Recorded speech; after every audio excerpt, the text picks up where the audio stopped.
Bienvenue sur Matrimoine Féministe, le podcast qui traite des sujets de société avec un œil féministe. Je suis Estelle Cozy, sa fondatrice, et je suis ravie de vous accueillir dans cet espace. Vous n'avez d'ailleurs pas besoin de prendre de notes, puisque la retranscription complète de l'épisode se trouve sur mon site internet www.matrimoine-féministe.com. En attendant, je vous laisse rejoindre ma conversation avec mon invité du jour. Bonne écoute! Bonjour, bonsoir aux personnes qui nous écoutent. Je suis en compagnie de Nina Senoyer, avec qui nous allons parler des sujets entreprendre quand on est maman et son parcours de PMA. Du coup, Nina, je te laisse te présenter de la manière dont tu le souhaites. Oui, merci beaucoup Estelle, merci pour l'invitation, je suis très contente d'être là. Alors moi je m'appelle donc Nina, j'ai 31 ans, j'habite à Vitry-sur-Seine, banlieue parisienne. J'ai un chéri et j'ai 2 enfants, nous avons 2 enfants. Une petite Billy qui a 3 ans et demi et un petit garçon qui s'appelle Roméo et qui a 8 mois, qui est tout petit. Et voilà, et je suis rédactrice web SEO, consultante SEO et ghostwriter LinkedIn. Et je travaille principalement avec les mères, entrepreneurs et en général débordées pour les aider à booster leur chiffre d'affaires avec un site internet qui va être ultra optimisé et des posts LinkedIn qui vont être super percutants. Voilà. Ok, très très clair. Avant de revenir sur et de rebondir sur ce que tu me dis, je me dis que c'était intéressant de pouvoir commencer ce podcast avec la place des femmes dans le monde du travail. Donc, si tu as des insights, des chiffres à partager, sens-toi libre. Ouais, alors effectivement, c'est un sujet sur lequel j'aime bien prendre la parole, dans mes posts parce qu'il y a des chiffres qui sont toujours, assez intéressants à diguer. Un chiffre dont j'ai parlé assez récemment, mais dont l'étude date de 2020, donc ça sera intéressant de voir ce que ça donne aujourd'hui en 2024, c'est que 67 des mères, des mères entrepreneurs et dirigeantes de TPE-PME, gagnent moins de 1 500 € par mois. Je trouve ce chiffre complètement fou et en même temps, il s'explique assez facilement. Il s'explique par le fait que les femmes ont beaucoup trop de charge mentale. En général, les femmes sont à la tête, par exemple, des familles monoparentales. On sait que 85% des familles monoparentales sont gérées par des femmes. Donc, pas très étonnant de savoir qu'elles ont énormément de charge mentale et que du coup, elles n'ont pas forcément d'espace ni le temps de gérer une entreprise. Ceci explique aussi que elles vont avoir moins le temps de réseauter. Elles savent moins réseauter, c'est un fait, hein, c'est une étude qui a été faite par Bouge ta boîte que vous pouvez trouver sur internet hyper facilement. Elles savent moins réseauter que les hommes parce qu'elles considèrent que déjà je pense qu'elles sont moins à l'aise avec ça, elles sont moins à l'aise avec ces sujets-là et elles considèrent en fait qu'elles n'ont pas le temps, que c'est une perte de temps parce que elles vont avoir trop de charge mentale et elles vont avoir trop de choses à faire à côté. Donc elles réseautent moins et donc forcément elles portent leur entreprise un peu moins loin et donc gagnent moins d'argent. On sait aussi que les femmes sont vachement moins à l'aise avec le sujet de l'argent, des finances. C'est un truc dont on ne sait pas parler, c'est un truc dont on a du mal à parler en général, encore une fois, bien sûr. Donc, ces femmes-là, elles développent leur boîte, la plupart d'entre elles développent leur boîte avec des financements personnels. Et ça, forcément, quand on développe sa boîte avec l'argent qu'on a en gros sur son compte en banque, on va pas très loin. Donc, on monte des plus petites boîtes, donc on gagne moins d'argent. Donc, c'est un vrai problème. Et le dernier point qui explique ce chiffre, c'est que les femmes en France, entrepreneurs, n'ont pas de rôle modèle. Ça, c'est un vrai souci parce qu'en fait, on a des figures inspirationnelles fortes, mais elles sont rarement françaises. En fait, quand on interroge les femmes sur qui vous inspire dans le secteur entrepreneurial, qui sont les femmes fortes qui vous inspirent, soit on ne sait pas en citer, soit on ne sait pas trop qui prendre comme exemple, soit les femmes vont citer des femmes américaines du type Oprah Winfrey, pour ne citer qu'elles. Mais elles sont américaines, j'ai rien du tout contre les Américains et c'est très, très bien, mais on n'a pas vraiment de modèle très connu du grand public français. Et ça, ça peut vraiment expliquer ce chiffre qui, moi, m'a vraiment bouleversée. Enfin, je trouve que c'est fou de me dire qu'en fait, soit plus d'une femme sur deux gagne moins d'un SMIC, en fait, en montant sa boîte. Donc ça fait vraiment partie des sujets dont j'aime parler et que j'aime populariser pour, à ma petite échelle, essayer d'éveiller un tout petit peu les consciences sur ce genre de problématiques, notamment de la place des femmes dans le secteur du travail, quoi. C'est vraiment super intéressant tout ce que tu nous dis. Je voudrais juste rebondir sur le mot charge mentale, parce que j'imagine qu'il y a des personnes qui nous écoutent qui ne savent pas ce que ça veut dire. Donc, si tu pouvais nous expliquer, nous donner des exemples pour qu'une personne qui ne connaisse pas ce terme en écoutant le podcast se dise « Ah oui, maintenant j'ai compris, c'est ça la charge mentale ». Ouais, bien sûr. Alors, la charge mentale, La charge mentale, c'est très large, en fait. Ça voudra pas dire la même chose pour toi que ça voudra dire pour moi, mais en gros, c'est cet espace mental qui est occupé par des problématiques qui sont en général gérées par une grande majorité de femmes. Par exemple, heu prendre les rendez-vous chez le pédiatre pour tes enfants, passer ensuite à la pharmacie pour, l'ordonnance du pédiatre et ensuite, il faut rentrer mais il faut faire les courses. Est-ce que, j'ai bien pensé à, tout mettre sur la liste de courses? Est-ce que, voilà, j'ai bien pris aussi la carte vitale pour la pharmacie? Voilà, c'est toutes ces choses-là, toutes ces pensées, qui occupent beaucoup d'espace dans, le mental d'une femme, qui sont en général, pas vraiment présentes dans l'espace mental de l'homme ou voilà du partenaire du couple. Ça va être aussi les tâches domestiques, ça va être, voilà, ça va être toutes ces choses-là, ça va être les tâches administratives, ça peut être plein de choses et ce qui est assez intéressant avec la charge mentale, c'est que, souvent même quand on est dans des couples où, on pense qu'elle est bien répartie, qu'elle est égalitaire parce que, notre mec fait la vaisselle et qu'il sort les poubelles finalement, elle est pas si bien répartie que ça et en fait, quand on creuse le sujet et qu'on peut faire des tests sur internet et j'en ai moi-même fait un et c'est très intéressant. On se rend compte qu'il y a beaucoup de choses qui sont malgré tout gérées, par, le mental des femmes et qui pèsent sur la charge mentale des femmes. Donc voilà, c'est pour ça que, on en parle beaucoup en ce moment, mais que ça se limite pas forcément, aux tâches ménagères, aux corvées, mais à tout ce qui englobe en fait l'éducation des enfants, la scolarité des enfants, les sorties, les loisirs, la gestion des comptes, en plus des tâches domestiques et voilà et des rentrées d'argent notamment. Mmh. Oui, c'est vrai que c'est vraiment un vrai problème de société qui, commence, tout juste à émerger, en tout cas dans toutes les conversations. Hem, Par rapport à ça, je sais pas si tu avais enfin, pour, les femmes qui nous écoutent, est-ce que tu aurais des conseils, par exemple pour une femme entrepreneuse, qui voudrait se libérer de sa charge mentale, comment elle pourrait faire? Ou toi, comment tu fais? Alors comment je fais? Je délègue certaines choses. Je délègue ce que je ne peux pas faire toute seule ou en tout cas ce qui me prend trop de charge mentale à faire toute seule. J'accepte d'investir de l'argent, par exemple dans du coaching, ce que je fais en ce moment, pour vraiment structurer mes offres, travailler les pages de vente, mes pages de vente. C'est des choses que je pourrais faire seule, mais ça me prend tellement d'espace, tellement de charge mentale, qu'en fait je préfère me faire accompagner par une femme dont c'est la spécialité pour me faire porter, en fait, pour me faire guider dans cet exercice-là et ne plus avoir à, faire tout ça toute seule. Donc ça va être vraiment me faire accompagner et ça, c'est de toute façon un conseil, que je donne de toute façon très humble parce que voilà, je pense qu'il faut faire aussi un petit peu attention au comment dire? Au donnage de conseils. Ça existe pas donnage, mais on va dire que ça existe pour ce podcast exceptionnellement. Je pense qu'il faut faire un petit peu attention, mais voilà, je pense que se faire accompagner et délester un tout petit peu de cette charge mentale en déléguant certaines choses. Moi, on me délègue, par exemple, la rédaction des posts LinkedIn. Tu vois, il y a beaucoup de femmes qui, en fait, n'ont pas le temps parce qu'elles ont une entreprise à gérer et que franchement, écrire 3 posts sur LinkedIn par semaine, ça les saoule. Elles ont pas ce temps-là et elles me délèguent ou alors elles me délèguent leur SEO, tu vois? Moi, à l'inverse, je délègue, la structure de mes offres et cetera. Enfin, en tout cas, je délègue pas, mais je co-travaille, je co-construis pour plus de facilité. Donc ça va être quelque chose que voilà que je peux conseiller et j'avais autre chose en tête et ça m'a échappé pendant que je parlais donc peut-être que ça me reviendra après et que je rebondirai dessus mais voilà déjà un premier conseil, très simple qui peut, aider, je pense, pas mal de femmes. Ouais, c'est vrai que c'est un super conseil de se faire accompagner, surtout en aventure entrepreneuriale ou même, au quotidien, enfin, en fonction de ses tâches, ce qu'on a à faire.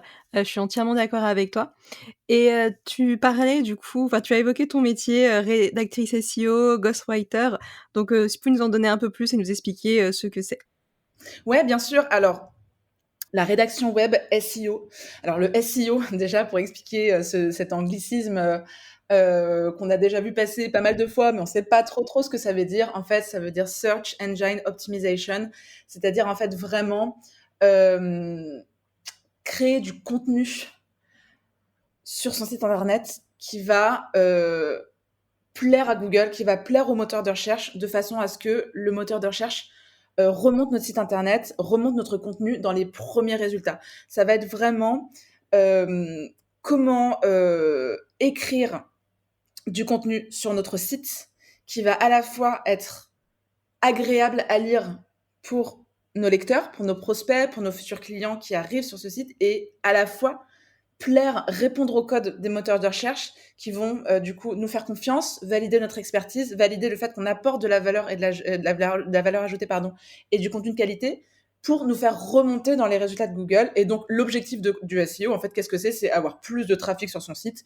et donc en général plus de visibilité, plus de clients et plus de ventes. C'est à l'opposé, entre guillemets, quoique je pense que c'est très complémentaire, je suis pas la seule à le penser, de ce qu'on appelle le SEA, SEA, qui est en gros le Google Ads, c'est-à-dire acheter des publicités sur Google, acheter des mots-clés pour remonter très vite et très haut sur la page des résultats de recherche. Donc le SEA, c'est acheter pour une remontada immédiate, on va dire. Le SEO, c'est vraiment, on remonte lentement, c'est un travail sur le long terme, c'est de l'organique, du naturel. Mais par contre, une fois qu'on est en haut, après, on y reste et on n'a pas besoin de payer pour ça. Et le ghostwriting sur LinkedIn, je me suis emballée sur le SEO et j'ai oublié de raconter que je fais aussi des posts sur LinkedIn. Donc là, j'écris des posts à la place de mes clientes. En général, on optimise son profil LinkedIn ensemble. Je fais un audit.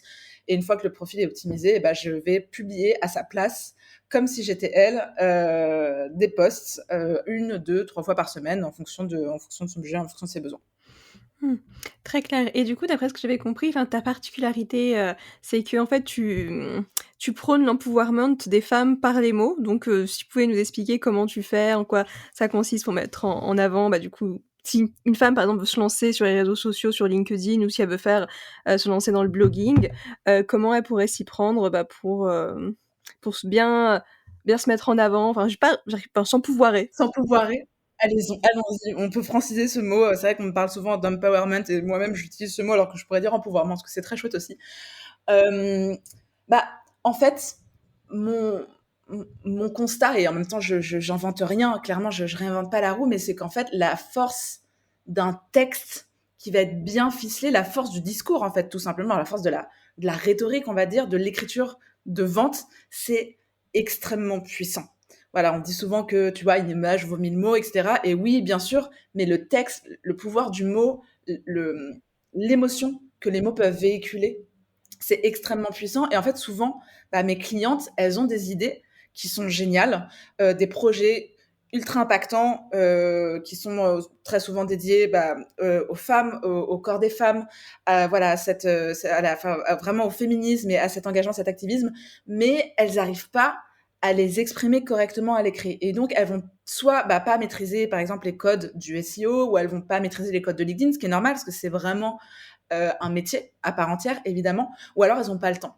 Ça, c'est souvent les deux cas de figure. Donc, en fait, elles prennent pas la place qu'elles méritent. Et ça, moi, ça m'énerve. Et donc, c'est pour ça que j'ai envie de les aider à ça et de les aider à travers des textes qui vont être impactants, qui vont être empouvoirants, parce que je crois très fort au fait qu'aujourd'hui, on a effectivement le visuel, on est très à fond sur le visuel, on parle beaucoup du design, on voit beaucoup des belles choses, on parle beaucoup de l'ergonomie d'un site, on va miser à fond sur l'expérience utilisateur, tu vois, pour que ce soit super joli, super intuitif, et c'est génial. Et bien sûr qu'on a besoin de ça, parce qu'un site, s'il est moche ou s'il est lent, on s'en va, c'est évident, ça va être la première chose qu'on va voir. Mais pour autant, je crois qu'il faut vraiment pas négliger en fait la puissance du texte, en fait, du wording. Et parfois, quand je vois les sites de mes clientes, en fait, leur site est vide, il y a pas de mots, il y a rien, c'est des pages LinkedIn vides ou des sites internet qui sont vides. Et ça, c'est vraiment dommage, parce que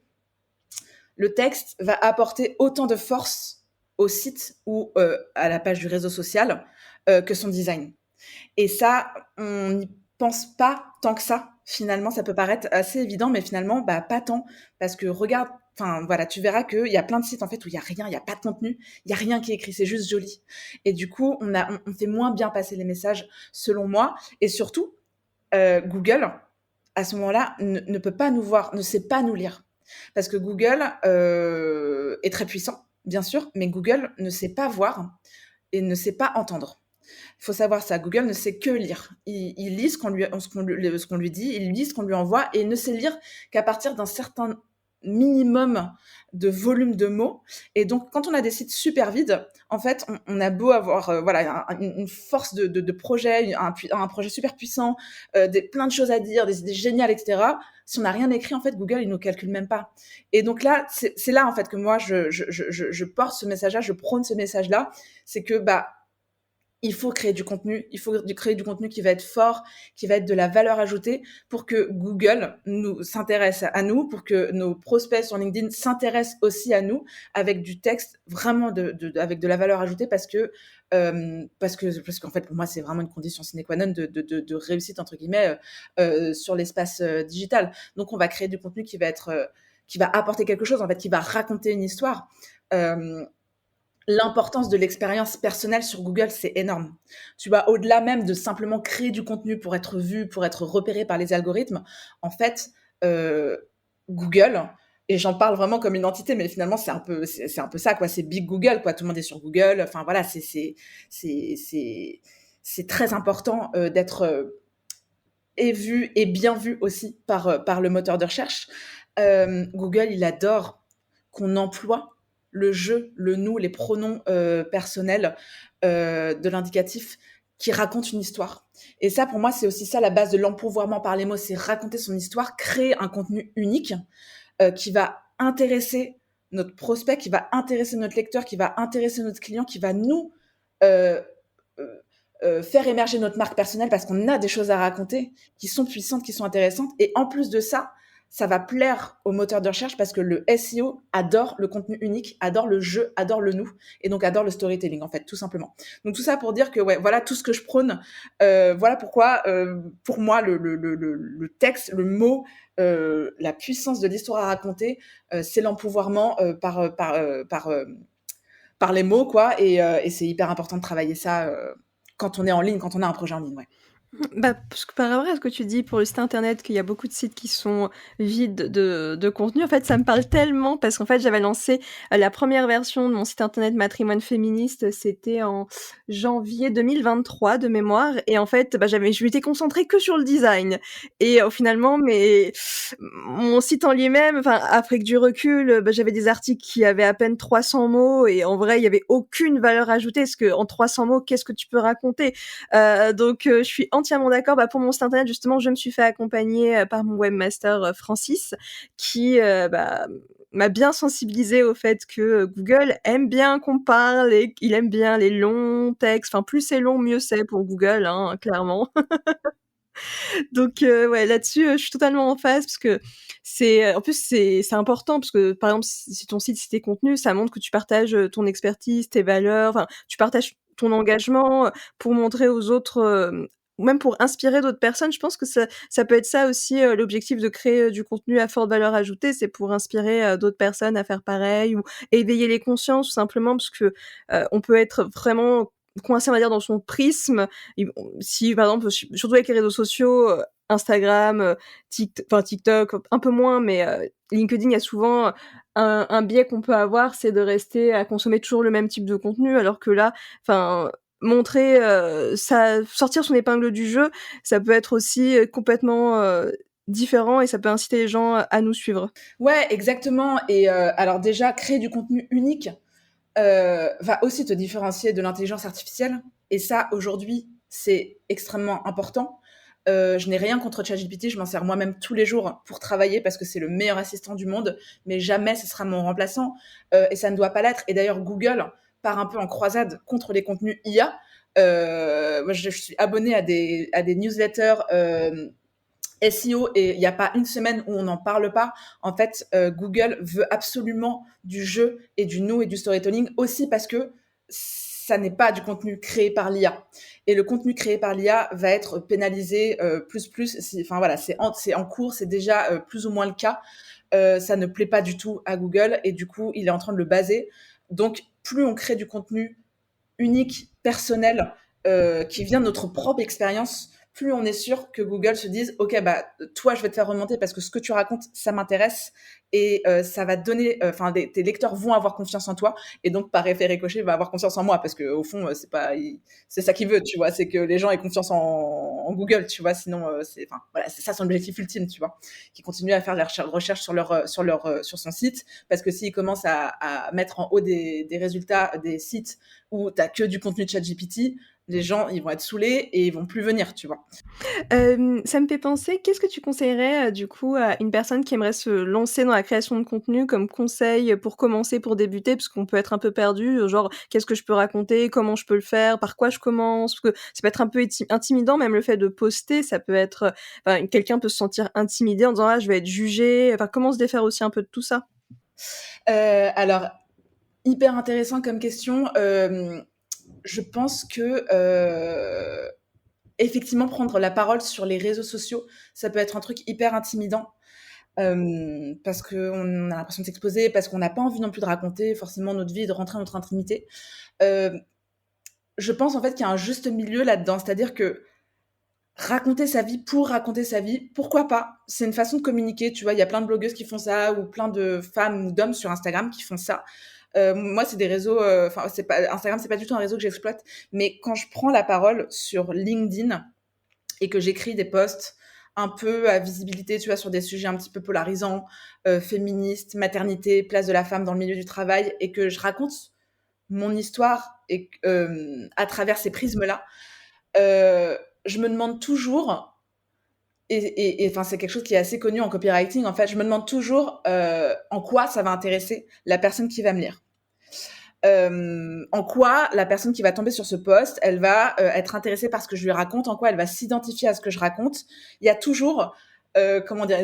Une arrière-pensée, en tout cas, on va dire, derrière un post. C'est-à-dire, est-ce que ce post va me servir à trouver des clientes? Est-ce que ce post va servir à, va permettre à mes clients de s'identifier à moi et donc de gagner un rapport de confiance avec elles?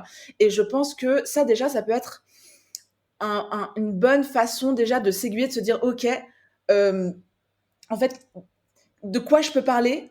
Quels sont les sujets qui intéressent ma cible concrètement et surtout pas qui intéressent ma cible, mais quelles sont les douleurs de ma cible, en fait? Où est-ce que de quoi je peux parler qui est un petit peu compliqué, qui est un petit peu douloureux pour ma cible et qui serait intéressant d'aborder, comme sujet?» Tu vois? Typiquement, je parle vraiment de voilà, des inégalités hommes-femmes dans le secteur du travail, mais aussi de la galère que c'est, de reprendre un boulot quand on sort d'un congé mat, du fait qu'en fait, bah, oui, il faut être présent sur les réseaux, il faut être présent, sur LinkedIn, il faut être présent, mais en fait, on n'a pas le temps parce qu'on gère son entreprise toute seule pour la plupart du temps, quand on est solopreneur évidemment et qu'en plus, bah, derrière à 18h, on a une deuxième journée qui commence parce qu'on a un ou 2 ou 3 ou 4 gamins à gérer, donc trop de charge mentale. Donc voilà, ça va vraiment être, bah, de par exemple, aller, parler de ces sujets-là. Après, pour trouver des idées, en vrai, c'est pas bien sorcier. Il suffit vraiment d'avoir une écoute active de tout ce qui se passe autour de soi. Ça va être regarder, ce qui se passe dans notre propre journée. Comment, tu vois, si on a des galères, je sais pas, moi d'impayés, des trucs, de call client qui s'est super mal passé, enfin voilà, ce genre de choses, on peut en parler, on peut aller chercher la vulnérabilité, ça plaît beaucoup et ça montre aux gens qu'on n'est pas infaillible et en général, ça alimente aussi le rapport de confiance.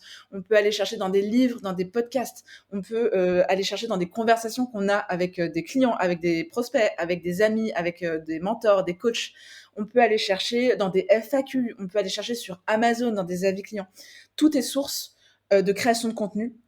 Pour moi, le plus difficile, ça va plutôt être se dire, en fait, de se distinguer du simple créateur contenu. C'est-à-dire, OK, hem je sais pas, dire, «La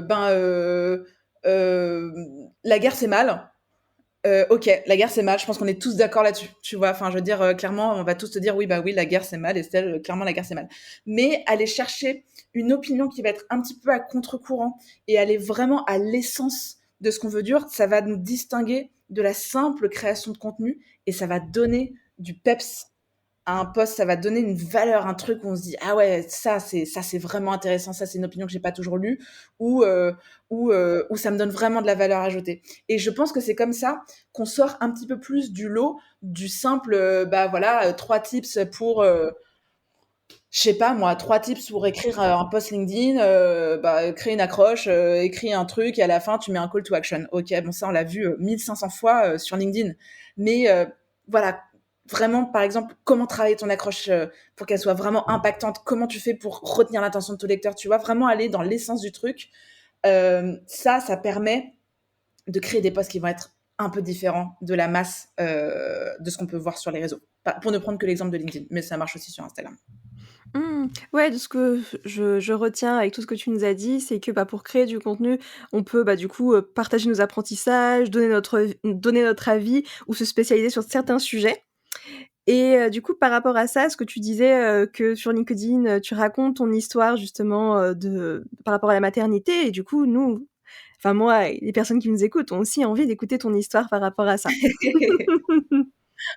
Ouais, bien sûr. Alors donc moi j'ai 2 enfants, qui, donc ont 3 ans et demi et 8 mois, qui sont, 2 bébés, embryons congelés, qui viennent tous les 2 de la même souche, qui ont été fabriqués en 2019 après, 3 ans de galère pour avoir des enfants et 1 an et demi en PMA, à Paris.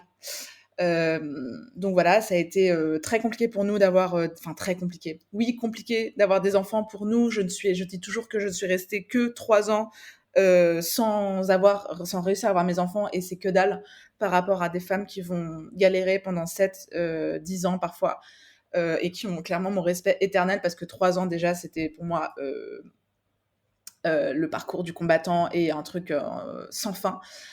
Hem Je suis restée pendant 1 an et demi en errance médicale. J'étais alors très jeune, j'avais 24 ans et en fait, j'ai perdu mes règles. Je n'avais plus de règles et on a eu beaucoup de mal à comprendre ce qui se passait. J'ai été, mal diagnostiquée, plein de fois. On m'a diagnostiqué le syndrome des ovaires polykystiques, alors c'était pas le cas. Ça a été très, très, très compliqué à ce moment-là.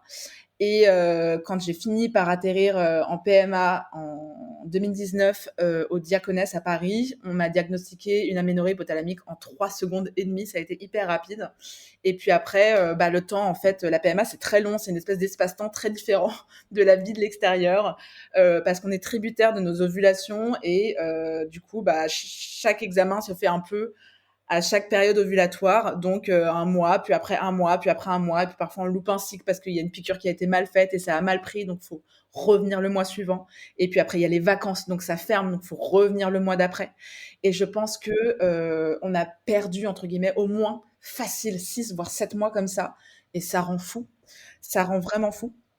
On a fini quand même par avoir notre FIV après un protocole de pompe à ovulation quand je me plantais dans le ventre enfin je me suis plantée dans le ventre pendant 3 mois et qu'il fallait que je change tous les 3 jours. Bref, c'était un enfer et j'ai eu ma FIV, enfin j'ai fait mon protocole de FIV en septembre 2019 pour une ponction d'ovocytes pardon, en octobre 2020 et on a dû arrêter les protocoles à ce moment-là parce que mon corps a trop réagi aux hormones. Il a fait ce qu'on appelle une hyperstimulation, donc on a tout arrêté pendant 3 mois, ce qui m'a vraiment fait péter un câble. Et j'ai eu mon transfert d'embryon en janvier 2020. Et ça a marché du premier coup. Et j'ai eu ma fille en octobre 2020, qui est née au Diaconesse à Paris. Et donc, il nous restait 4 embryons congelés qu'on a fait congeler, qu'on a gardé, qu'on a fait le choix de garder. Et quand on a eu envie d'un deuxième enfant, on a hésité à réessayer naturellement. Sauf que moi, j'avais toujours pas retrouvé mes règles et donc on a on n'a pas hésité si longtemps. On a fait appel à nouveau à la PMA. On s'est dit qu'on avait 4 embryons qui nous attendaient et que bah, on avait vraiment galéré à les avoir, donc autant en profiter. Et à ce moment-là, en septembre 2022, j'ai eu le transfert de mon fils et qui a pris aussi du premier coup. Et donc, Roméo est né en juillet 2023. Donc voilà, j'aime bien penser que c'est un peu des jumeaux parce que voilà, ils sont tous les deux nés de la même souche, ils ont été fabriqués au même moment, ils sont juste été décongelés, c'est très bizarre à dire, mais décongelés à 2 ans et 9 mois, 2 ans d'écart. Et du coup, maintenant, voilà. Et ils s'entendent très bien d'ailleurs. En tout cas, je suis super contente pour toi, que votre parcours ait enfin abouti parce que ça devait être tellement, compliqué à vivre pendant ces 3 ans. Bon, bien sûr, comme tu dis, il y a des personnes qui c'est plus longtemps. Moi, par exemple, ma maman, elle a mis 7 ans avec mon papa avant de m'avoir. Ouais, oh là là. Donc, je enfin, à chaque fois quand j'y pense, je me dis: «Mais waouh, ils ont tellement été patients, courageux d'attendre si longtemps, pour moi». Enfin, je suis émerveillée. Et le pire en plus dans tout ça, dans mon histoire, c'est que enfin maman, elle a fait de la PMA, mais elle m'a eu finalement de façon naturelle. Elle l'a senti, elle a eu l'intuition de Incroyable. quand c'était le bon moment et ça a été le bon moment. Ma maman est un peu sorcière.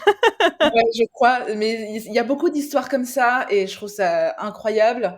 Hem Et en même temps, c'est vrai que, tu vois, hem, bah, on a tendance aussi à dire aux femmes, ce truc assez insupportable de: «Arrête d'y penser, ça va marcher». Et en fait, genre avec, tu sais, bah, moi, la cousine de ma tante, elle a arrêté d'y penser et puis, le mois d'après, elle est tombée enceinte et ce sont des histoires qui existent, qui sont vraies et la force du mental doit jouer d'une manière ou d'une autre là-dedans et en même temps, quand on te dit ça et que tu es dedans, c'est très compliqué parce qu'en fait, tu ne peux pas ne pas y penser. Ça prend tout ton corps, toutes tes tripes, toute ton âme. Tu y penses tout le temps, tu t'endors avec, tu te réveilles le lendemain avec, en plus, tu es tout le temps en train de faire des examens. Tu vois, la PMA, c'est 3 échos. Quand tu es vraiment dans des phases de stimulation ovarienne, c'est 3 prises de sang par semaine, 3 échos par semaine, le matin à 8 heures du mat avant d'aller bosser. Après, tu attends les résultats, tu vois si ça prend bien, si ça prend pas très bien, il faut doser encore plus. Tu as ta piqûre tous les soirs à 21 heures. Moi, j'arrivais à me piquer toute seule parce que, je sais pas, ça me dérangeait pas trop, mais j'avais des bleus plein le ventre. Tu as des femmes qui arrivent pas du tout et on les comprend complètement, donc tu dois faire venir une infirmière ou alors c'est ton mec qui te pique, enfin, c'est l'enfer. Donc en fait, c'est tout le temps là. C'est tout le temps là et en plus, en général, c'est la femme qui se tape tous les traitements. Donc le partenaire sait pas trop quoi faire dans ces moments-là. Il est un peu, tu vois, un peu en galère. Il a envie d'aider. Quand il a envie d'aider, il y en a qui n'ont pas du tout envie d'aider non plus. Donc tu as une espèce de charge mentale à nouveau qui est mais démentielle. Et quand ça marche pas, quand tu as ton résultat de prise de sang et qu'il est négatif, mais c'est le monde qui s'effondre autour de toi. Donc l'endurance que ça demande, la PMA, c'est un délire. C'est un délire. La patience, l'endurance, la résilience, même si on emploie résilience un peu à tout va en ce moment, là, pour le coup, c'est l'exemple même, quoi. C'est putain, ça a pas marché. T'es au fond du trou et en fait, faut y retourner, quoi. Parce que ton bébé, tu le veux et en fait, même si ça prend 7 ou 8 ans, bah, tu lâches rien, quoi. Tu lâches rien. Et en France, on a la chance que ce soit gratuit. Et ça, moi, j'ai rien payé, rien, rien, rien, que dalle. L'assurance et le tiers payant prennent tout en charge. Et ça, on a une chance là-dessus. On s'en rend pas vraiment compte, quoi. Mais on est très enviés. On a des jaloux. On fait des jaloux. Ça m'étonne pas. Par rapport à ce que tu dis, je me disais que, peut-être s'il y a des personnes qui nous écoutent, qui sont en parcours, bah, du coup PMA, la procréation médicalement assistée, parce que c'est vrai que pour les personnes qui ne savent pas, je donne le nom complet. Et du coup, quels conseils tu donnerais, bah, du coup, à des parents qui commencent une PMA, voilà, pour les aider, à mieux y voir clair? Que sais-je? Quel conseil je pourrais donner? C'est une bonne question. Est-ce qu'on peut donner des conseils dans ces moments-là? En fait, c'est ça la question que je me pose.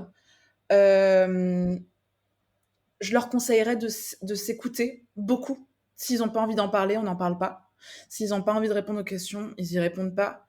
Mettre les choses au clair avec l'entourage parce que l'entourage sait jamais trop comment se positionner, dans tout ça et il y a beaucoup de maladresses qui sont faites. On nous pose des questions, on nous demande et c'est lourd, c'est très lourd parce qu'il faut répondre, en fait. Donc mettre les choses au clair sans hésiter avec notre entourage qui, en général, est très bienveillant et veut notre bien et veut que les choses se passent bien et comprendra. Hem, je pense que chaque parcours est vraiment unique et c'est très compliqué, de donner des conseils ou même de dire: «Tu vois, ça va marcher, faut pas lâcher», parce que c'est des choses qui peuvent être mal prises et très difficiles à entendre parce que encore une fois, c'est tellement éprouvant et chaque cas de figure est tellement différent et ça peut être presque un peu, hem, inapproprié, tu vois, de dire ce genre de choses. Juste, leur dire: «En fait, vous êtes pas seuls, vous êtes tellement compris, c'est tellement dur, c'est tellement dur, et on sait et ça va aller et ça va aller et par contre, si vous avez envie d'en parler, entourez-vous de personnes qui sont passées par là. Ça peut être, dans votre entourage évidemment, parce qu'on est plus nombreux, à être passés par là qu'on peut le penser. Il y a beaucoup de cas de figure différents, de gens qui galèrent à avoir des enfants, beaucoup plus qu'on ne le pense. Mais sinon, dans les centres hospitaliers, dans votre centre de PMA, il y a pas mal de cercles parents, qui sont mis en place pour, en parler. Accompagnement psy aussi, les maternités et les centres de PMA ont des psys. Franchement, en fait, faut en parler, mais faut en parler si on en a envie et à des personnes qui comprennent exactement les enjeux et les problématiques. Pas à ceux qui vont vous dire: «Arrête d'y penser» et ça va marcher parce que ça on pourrait les jeter par la fenêtre. Oui, c'est même trop facile. C'est comme si, par exemple, tu étais triste et tu dis: «Arrête d'être triste!» Bah, je peux pas. Bah et c'est hyper culpabilisant parce que ça voudrait dire qu'on est responsable du fait que ça marche pas, tu vois? Et ça, bah, au niveau de la charge mentale, bon, pour y revenir, c'est très compliqué et en plus, bah, en fait, moi, je le veux mon bébé, tu vois? C'est pas parce que enfin, je peux d'une part, je peux pas arrêter d'y penser et en plus, c'est pas ma faute. C'est pas ma faute si ça marche pas et ça, quand on nous dit, «Ouais, voilà, essaye de moins y penser, ça va venir», en fait, ça veut dire implicitement, bah, tu es responsable de ce qui t'arrive et ça, bah, c'est un peu le discours que nous, les femmes, on se tape régulièrement et c'est relou et c'est dur à entendre. Mmh, mmh, mmh. Non, je suis d'accord. En tout cas, par rapport à tout ce que tu disais de bien s'entourer, des personnes qui ont, vécu la situation, c'est aussi, très important et puis ça me fait penser aussi, à, bah, des proches, par exemple des je sais pas, des copines, des copains qu'on n'a pas vus depuis longtemps ou même la famille qui peuvent demander comme question: «Alors c'est pour quand les enfants?» alors que ça peut être hyper compliqué de enfin faut je pense que c'est compliqué de poser cette question parce qu'on sait pas la situation de la personne. Ça se trouve, elle essaye avec, son conjoint ou toute seule ou peu importe sa situation et elle y arrive pas et du coup, je pense que pour avoir cette question, ça lui renvoie toute la tristesse, bah, du coup de ce qu'elle peut considérer comme un échec, même si elle n'y est pour rien, mais ça peut être très frustrant et encore une fois culpabilisant pour elle. Exactement. Pour moi, c'est en fait, on n'en parle que si la personne concernée ouvre le bal sur la discussion. Tant qu'elle le fait pas, on n'en parle pas. Moi, je connais des personnes qui sont en parcours de PMA et qui galèrent. Je sais que aussi pour être passée par là, que je n'entame jamais la conversation. Je n'aborde jamais le sujet. Si c'est pas, moi, je n'aborde jamais le sujet. D'abord, si elle a envie de m'en parler, elle m'en parle. Si elle a pas envie d'en parler, c'est qu'elle en parle pas et c'est pas à moi de lancer le sujet parce que je veux pas l'oppresser. Je veux pas voilà, je veux pas rentrer dans cette intimité douloureuse. Mmh, je comprends.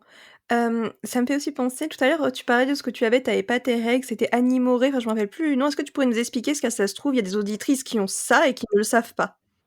Alors on appelle ça une aménorrhée, hypothalamique ou aménorrhée secondaire. En fait, alors je suis pas, je maîtrise pas le sujet à 3000%, mais en gros, on a des aménorrhées qui sont primaires, hem, quand on n'a plus nos règles, c'est-à-dire, bah, par exemple, quand on est ménopausé, quand on allaite son enfant, qui sont vraiment des aménorrhées, voilà, physiologiques, qui s'expliquent, bah, par la lactation et cetera et on a des aménorrhées. J'espère qu'il y a pas une gynéco, une sage-femme qui est en train de m'écouter, qui est en train de se dire: «Elle raconte n'importe quoi», mais je crois que c'est à peu près ça.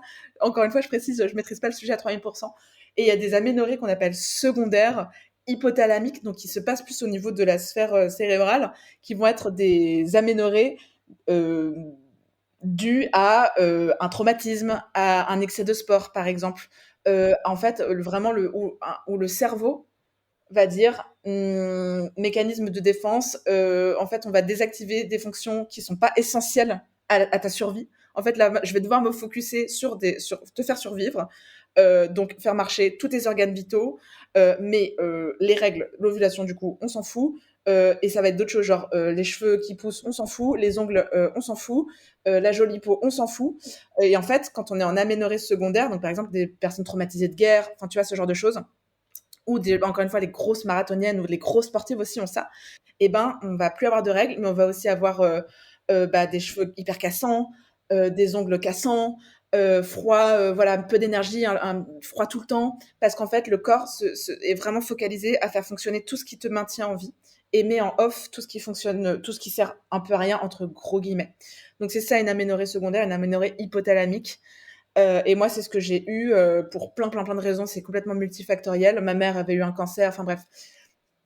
J'avais vraiment un contexte compliqué à ce moment-là et donc mon corps, en fait, a stoppé l'ovulation, pour me dire mais ça, c'est mon interprétation et mon cas de figure et c'est extrêmement personnel: «Aucun bébé, mais pas maintenant». tu as trop de choses à régler avant, ton corps n'est pas prêt là tout de suite. Donc, règle ce que tu as à régler et tu feras ton bébé après, quoi. Sauf qu'après, sortir d'une aménorrhée hypothalamique, c'est un peu compliqué, c'est très long. On perd ses règles un peu facilement. Et après, pour les retrouver, c'est long, c'est très, très long. Il faut renvoyer les bons messages au corps et ça peut prendre des années. Ouais, c'est vraiment un sujet, complexe et propre à chaque femme. Mais, du coup, tu avais fait un test pour, diagnostiquer cette aménorrhée ou enfin, comment ça s'est passé? J'ai fait plein de tests, j'ai fait une batterie de tests en PMA du coup, mais en fait, j'ai été diagnostiquée assez rapidement parce que je pense que c'est un cas de figure plus répandu, plus fréquent qu'on ne le pense.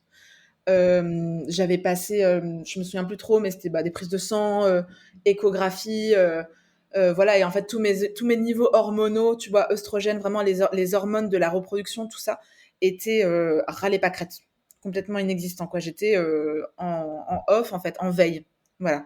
Et donc ça a été diagnostiqué très très rapidement. Et donc après, soit on te donne des hormones de substitution, en fait, comme une sorte de pilule qui recrée des cycles des cycles vraiment de reproduction classiques, mais qui te font pas ovuler pour autant, mais qui t'envoient au moins les bonnes hormones pour éviter des conséquences un peu reloues quand on n'a pas ces règles et quand on n'a pas d'hormones, par exemple de l'ostéoporose ou ce genre de choses qui peuvent être pénibles à long terme.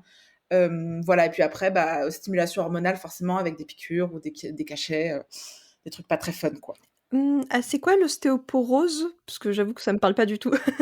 Alors l'ostéoporose, c'est en gros, l'ostéoporose, ça peut arriver quand on a, pour plein de raisons, mais quand on a un niveau hormonal, quand on n'a pas assez d'œstrogène dans le corps. Donc l'œstrogène, en fait, c'est l'hormone de la première phase du cycle. C'est ce qui monte et qui va aller, qui nous emmène jusqu'au à peu près 14e, 15e jour de notre cycle, tu vois. Et c'est des hormones féminines qu'on doit avoir dans notre corps, et quand on n'en a pas, on est un peu tout sec, on va dire, et nos os aussi. Et donc l'ostéoporose, en gros, c'est vraiment c'est des os abîmés. Pour faire très très très très gros, encore une fois, je suis pas du tout médecin, et s'il y en a qui m'écoutent, ou des infirmières, etc., m'en voulez pas, mais en gros, c'est des os fragilisés, quoi. L'ostéoporose, ça donne ça. Et donc, par exemple, l'allaitement long peut entraîner une forme d'ostéoporose, parce que quand on allaite longtemps son enfant, on ne sécrète pas d'œstrogène. On est au niveau un peu zéro d'œstrogène, et donc du coup, ça abîme les os. Les os ne reçoivent pas les hormones dont ils ont besoin pour être en bonne santé. Et donc, il faut faire un petit peu attention.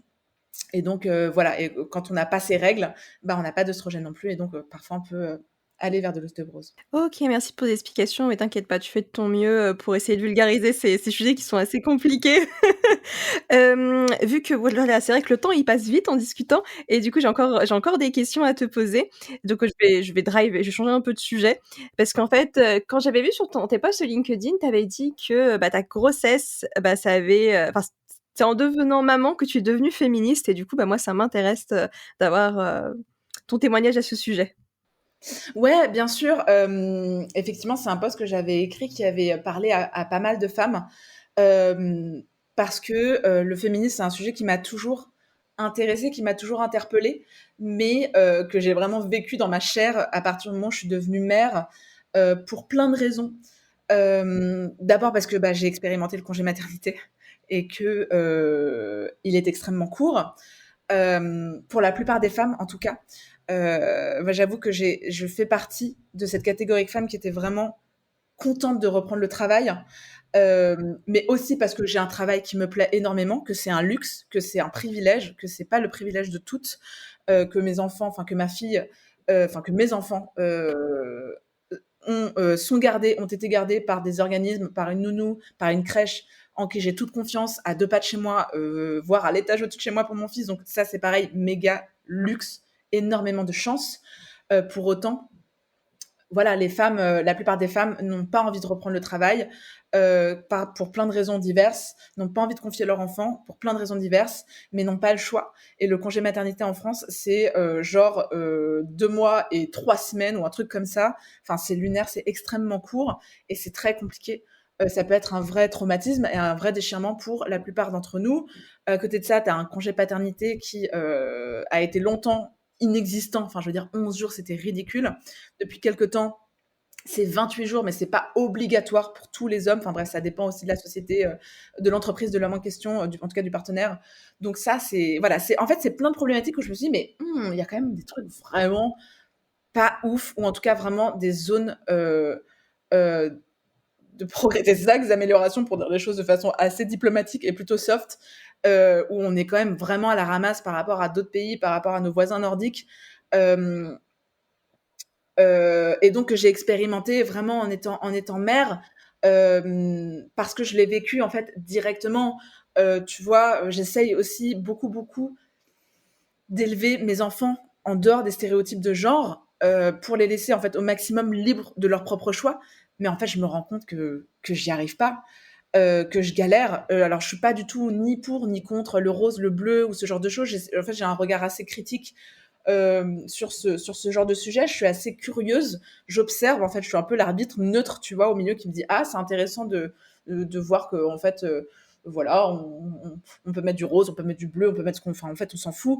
Mais en fait, ma fille, ne jure que par les princesses et les licornes et des jupes et des robes et pourtant, moi, je l'ai pas poussée vers ça. Donc je me dis: «Bah, c'est marrant, pourquoi où est-ce qu'elle a chopé tout ça?» Et en même temps, bah, j'alimente ça aussi parce que du coup, je lui achète tout ça, parce que ça lui fait plaisir, parce qu'elle fait ses propres expériences. Mais malgré moi, tu vois? Et en fait, je me rends compte que j'avais ce positionnement de me dire: «Bah, voilà, ma fille, elle s'habillera comme elle veut, on l'a habillée en non genré, guillemets, voilà, avec des ensembles, avec des couleurs pas forcément genrées pendant des mois. Enfin voilà, on n'a jamais poussé le truc, ni pas poussé le truc, mais en fait, elle est allée vers vers ces stéréotypes-là, pas toute seule, forcément, influencée d'une manière ou d'une autre par l'extérieur, sans doute par nous, sans doute par moi, maintenant par l'école. Mais en fait, je me dis, waouh, c'est fou en fait que même quand tu pousses pas le truc, même quand tu laisses faire, bah en fait, c'est quand même là, que tu le veuilles ou non. Et ça, c'est vraiment des choses qui me marquent beaucoup dans mon parcours de mère. Après, voilà, le rapport de la maternité dans le monde du travail aussi, cette charge mentale, tu vois, dont on parlait en début d'épisode.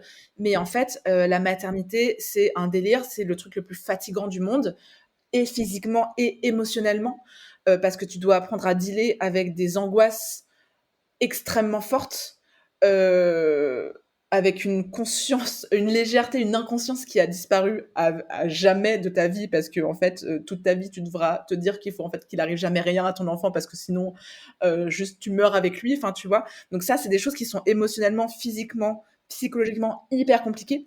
Mais à côté de ça, bah, en fait, tu as ta vie pro à gérer et en fait, moi, je vois que quand je fais mes to-do list, tu vois? Voilà, j'essaie d'être hyper organisée, j'ai mon espace Notion qui est aux petits oignons et cetera. Mais en fait, mes to-do list, c'est un melting pot de tout ce que j'ai à faire au niveau du pro, mais tu vas avoir tout le temps, bah: «Ah, faut que je passe à la pharmacie pour acheter un bib, la tétine de mon fils, enfin la tétine de son biberon, ça va pas, c'est pas le bon débit. Ah, il faut aussi que faut absolument que je prenne rendez-vous chez le pédiatre pour ses 6 mois, mais oh là là, faut aussi que je rende, mon article à la mairie, ce que je pige aussi pour ma ville». Enfin, en fait, la charge mentale, elle est au quintuple par rapport à ma vie d'avant, parce qu'en fait, j'ai mon entreprise à gérer, mais j'ai aussi mes 2 enfants et ça, c'est pareil, c'est vraiment quelque chose que j'expérimente. Je suis pas sûre que cette charge mentale-là soit exactement les mêmes chez les hommes. J'ai rien, encore une fois, je suis pas du tout dans un truc anti-homme ou quoi que ce soit, mais je pense avec tout le regard critique du monde qu'il y a une vraie différence et que les to-do list de mon mec ne ressemblent pas du tout aux miennes, tu vois. Et la dernière chose aussi qui m'a beaucoup interpellée, c'est que tout le monde a son mot à dire sur ta façon d'élever tes enfants, quoi qu'il advienne, que tu allaites ton enfant ou que tu ne l'allaites pas, que tu sois contente de rebosser après ton congé mat parce qu'en fait, on avait marre de changer des couches et d'avoir aucune stimulation intellectuelle, ou que tu décides de prendre un congé parental hyper long, ou que tu laisses ton enfant voilà, au bout de direct. Moi, c'est ce que j'ai fait 2 mois et 3 semaines en crèche. Bah, t'étais une mauvaise mère, enfin, tu vois. Donc, tout ça m'interpelle beaucoup. Et le dernier point qui m'a aussi beaucoup interpellée, qui en tout cas me marque et vraiment c'est quelque chose que je remarque tous les jours, c'est que la puissance du lien que tu vas créer avec d'autres femmes qui sont mères et qui savent exactement tout ça, qui expérimentent ça au quotidien, chacune à sa façon. Tu vois, il y a mille et une façons d'être mère, mais qui savent la puissance du truc. Je trouve que ça, je trouve que ouais, je trouve qu'en fait on est des oufs quoi. Mais même sans enfant, enfin tu vois, je veux dire, c'est pas parce que t'as un enfant que d'un coup t'es extraordinaire. Enfin, je veux dire, même les femmes sans enfant, même celles qui veulent pas d'enfants, qui sont positionnées par rapport à ça, je me dis mais oh là là, mais je suis tellement contente d'être une femme. Je trouve qu'on est vraiment toutes géniales quoi. Donc voilà, c'est vraiment cette porte. Voilà, la maternité a été une porte d'entrée vers le féminisme, la mienne en tout cas, pas de celle de toutes.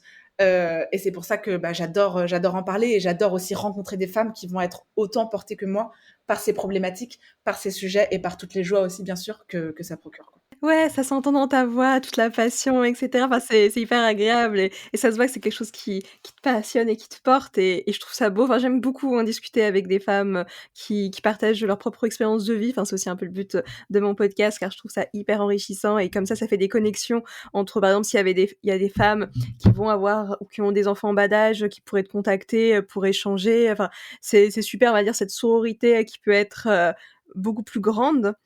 Heu et c'est hyper important cette connexion et du coup pour revenir un peu par rapport à tout ce que tu disais, de ce que je comprends en fait, tu es devenue, féministe parce que tu as eu une vraie prise de conscience des inégalités, qui existent dans notre société, parce que là ça t'a directement concernée, surtout dans le monde du travail. J'avais vu un chiffre, j'en avais justement discuté avec, le 1er la première fille avec qui j'avais fait un podcast qui s'appelle Elena Petit, parce qu'en fait on avait parlé de parentalité avec elle et en fait il y avait un chiffre mais il faut que j'aille le chercher que j'avais vu sur internet qui disait qu'en fait 80 des inégalités femmes-hommes proviennent, du congé, maternité. Ouais, ça m'étonne pas du tout.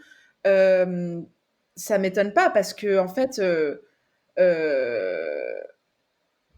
déjà on porte notre enfant pendant 9 mois et puis le coparent reste, enfin quand c'est un homme, quand il s'agit d'un homme, reste avec nous pendant 11 ou 28 jours maintenant, si il le peut, et après il repart bosser. Et on est seul avec notre enfant pendant minimum 2 mois et demi. En général, il y a pas mal de femmes qui essaient de pousser à 4, 5, 6 mois, voire beaucoup plus que ça. Moi, ma meilleure amie a 3 enfants, elle les a tous gardés au moins 1 an. Donc, forcément, en fait, le lien n'a rien à voir. Je dis pas du tout que les pères ne créent pas de lien avec leur enfant. Vraiment, c'est pas du tout là-dessus que je veux aller et ce n'est pas du tout ce que je pense. Mais toujours est-il que, forcément, l'inégalité au sein du foyer, au sein même du foyer, part aussi évidemment de là, parce que la mère reste avec son enfant plus, alors que le père retourne bosser hyper rapidement, quoi. Donc, oui, forcément, il y a une inégalité qui se crée. Oui, forcément, derrière, on va avoir une inégalité au niveau du retour au travail. 71% des femmes estiment qu'elles sont mal accompagnées au retour de congé mat parce que elles sont parties 2, 3 mois, que parfois on leur fait payer ce retard, cette absence-là, que du coup on va les exclure. Enfin, en tout cas, elles se sentent exclues des décisions importantes. Elles considèrent que voilà qu'elles retrouvent pas exactement leur place au sein de leur entreprise. Il y a plus d'une femme sur deux qui dit ne pas réussir à retrouver sa place en revenant au boulot. C'est énorme. Plus d'une femme sur deux, c'est un délire. Donc voilà, oui, forcément, le congé mat n'est pas est absolument nécessaire, mais la façon dont il se passe en France, la façon dont on le gère en France, euh, crée beaucoup. C'est vraiment pour moi le berceau de beaucoup d'inégalités. Et le modèle serait vraiment à revoir. Comme on a, enfin voilà, il y a nos voisins nouveaux nordiques permettent tu vois, de répartir pendant 6 mois, 1 mois pour le père, 1 mois pour la mère. Enfin voilà, il y a une vraie égalité, quoi. Pour que le père puisse aussi lui prendre sa place, parce qu'il y a plein de pères qui demandent que ça. Moi, mon partenaire, mon conjoint aurait aimé rester beaucoup plus avec nous et encore on a eu la chance qu'ils soient en télétravail, donc on pouvait gérer un peu ensemble, mais c'est vraiment pas le cas de tout le monde. Donc il y a plein de pères aussi qui demandent qu'une chose, c'est de prendre leur place de père et de pas être obligé de retourner bosser au bout de 11 ou de 28 jours, quoi. Donc oui, je suis pas du tout étonnée par ce chiffre, Estelle. En tout cas, avec le fait que tu me répondes comme ça, enfin, je trouve que ça fait une belle conclusion par rapport à tout ce qu'on s'est dit et du coup, on va pouvoir passer, aux quelques dernières questions que j'ai à te poser avant de clôturer cet épisode, qui était hyper enrichissant, j'ai beaucoup aimé échanger avec toi. Alors du coup, là, j'ai quelques dernières petites questions. Du coup, qui sont, du coup, tes rôles modèles, du coup, de femmes entrepreneuses? Parce que tu disais en début d'épisode que, bah, les femmes manquent de rôles modèles, en particulier là, dans ton cas, dans femmes entrepreneuses. Donc toi, qui sont les femmes qui t'inspirent?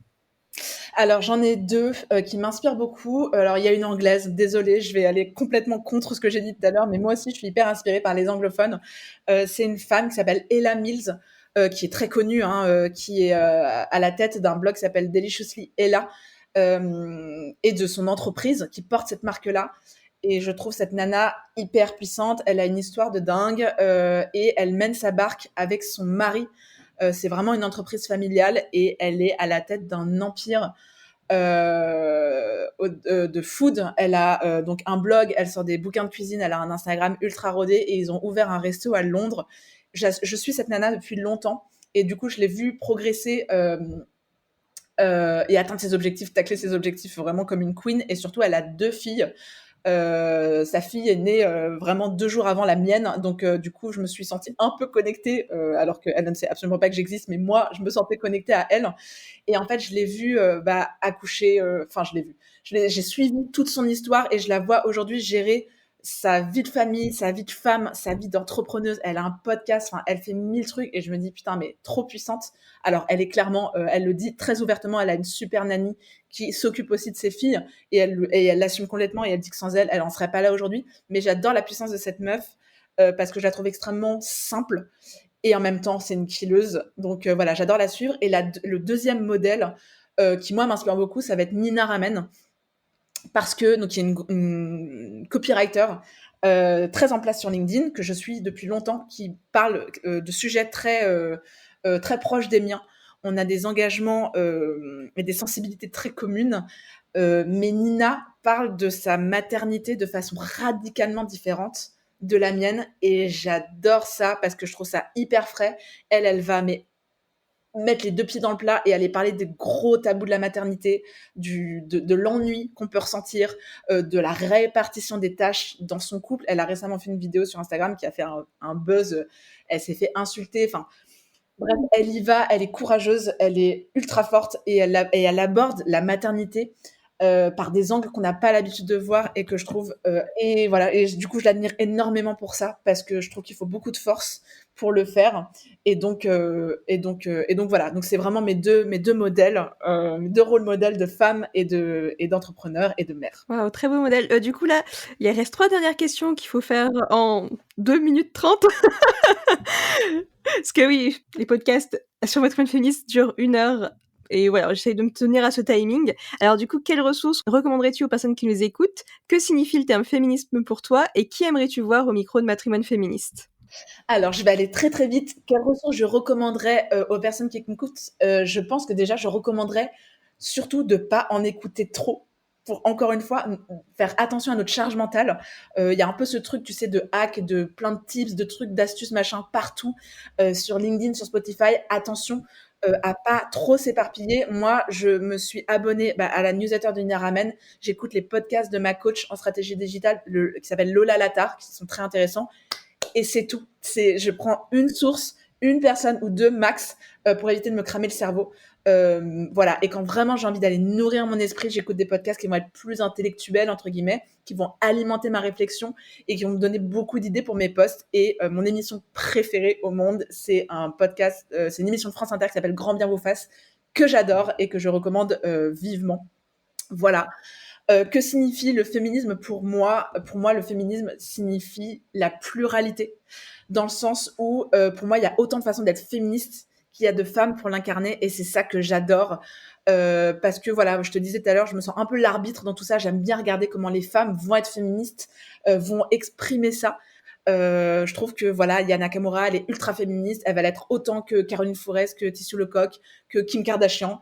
Il y a même maintenant ce phénomène des tradwives qui cartonnent aux États-Unis, qui sont vraiment des trends sur les réseaux sociaux, et ces meufs-là se revendiquent comme féministes alors que c'est absolument tout ce que j'abjecte. Et pourtant, je trouve ça hyper intéressant de me dire waouh, ok, c'est incroyable que ça puisse être aussi ça pour elle, être féministe. Donc voilà, moi c'est ça que j'adore, c'est cette pluralité, et je regarde vraiment tout ce qui se passe sans jamais juger. En tout cas, j'essaye juste voir comment elle s'exprime. Je trouve ça vraiment passionnant. Et qui j'aimerais voir au micro de Matrimoine féministe? Alors plein de femmes, mais je pense à la fondatrice de Maison Mère, qui s'appelle Émilie Fredly, avec qui je travaille accessoirement, qui est une coach business et qui est une femme hyper inspirante, et qui fait plein de choses pour les femmes, et notamment les aider à travers des programmes d'accompagnement à les réconcilier avec les sujets un peu touchy du style argent, business, organisation, pour les aider à passer un cap avec leur entreprise et à être à l'aise avec le sujet de l'argent. Et je trouve qu'on a besoin de femmes comme ça, et je suis sûre qu'elles seraient vraiment au top dans ton émission. Merci beaucoup d'avoir répondu à ces dernières questions. Bon, je n'ai pas le temps de rebondir parce que voilà, c'est déjà la fin de l'épisode. Ça a été un plaisir en tout cas de partager cette discussion avec vous, et en tout cas, je vous mettrai tous les liens où te suivre, parce que voilà, pour les personnes qui ont envie d'échanger plus largement avec toi. Du coup, voilà, C'est très très chouette comme échange. plaisir partagé. Bon bah du coup, ciao ciao tout le monde. Merci d'avoir écouté cet épisode, j'espère qu'il vous a plu. Si c'est le cas, je vous invite à parcourir la retranscription de l'épisode sur mon site internet www.matrimoine-féministe.com et me laisser votre avis en commentaire. Cela me ferait vraiment plaisir de vous lire et de vous répondre. À très vite!